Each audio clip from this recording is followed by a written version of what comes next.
I always say this is like you have a small pizza and you've got big guys fighting for the biggest share of this pizza.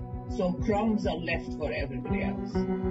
Dr. Moga Kamal Yani is a global health policy advisor, and we know that you have worked for almost 40 years in the field of getting access to medicines and healthcare to everyone. What do you see as the major barriers, the hurdles to fair and equitable distribution of vaccines so far? We have two fundamental problems, as I say. One is the inadequate supply.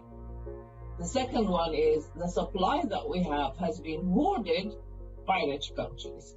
The Pfizer and Moderna, for example, their vaccines that are produced in US soil are used for US people. Europe exports some of the vaccines produced in Europe, but still obviously prioritize Europeans and just didn't think about anybody else. And then what do you think are the roles of big pharma companies in contributing to the reality of unequal and inequitable distribution of vaccines so far? Well, pharmaceutical companies, they go after money. There's no doubt about that. So for them, if you have a deal with, let's say, the US or the UK with X millions of dollars, they will go for that. And then at this point, how do you think developing countries, especially those who are still struggling to get the COVID situation under control, really get a fair share of vaccines? The idea is COVAX will deliver vaccines for 20% of the population, of every population in the world. Then after that, you can buy more vaccines. Of course, what happened was totally different to that. Every rich country secured vaccines for its own people. And this is like you have a small pizza and you've got big guys fighting for the biggest share of this pizza. So crumbs are left for everybody else. The WHO said a variant first found in India is now officially a quote-unquote variant of concern.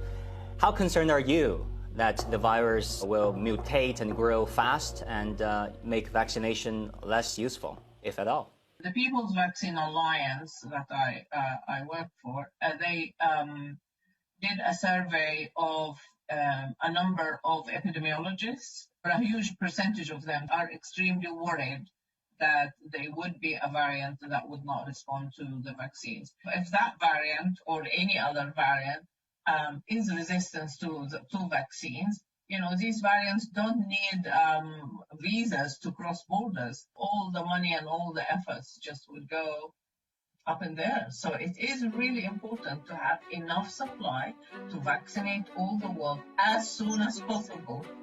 Last week, the Biden administration said they agreed to support waiving intellectual property protection of COVID-19 vaccines. How exactly do you see this statement translating into more and more affordable vaccines? Expanding production doesn't happen at no cost. It happens with a cost.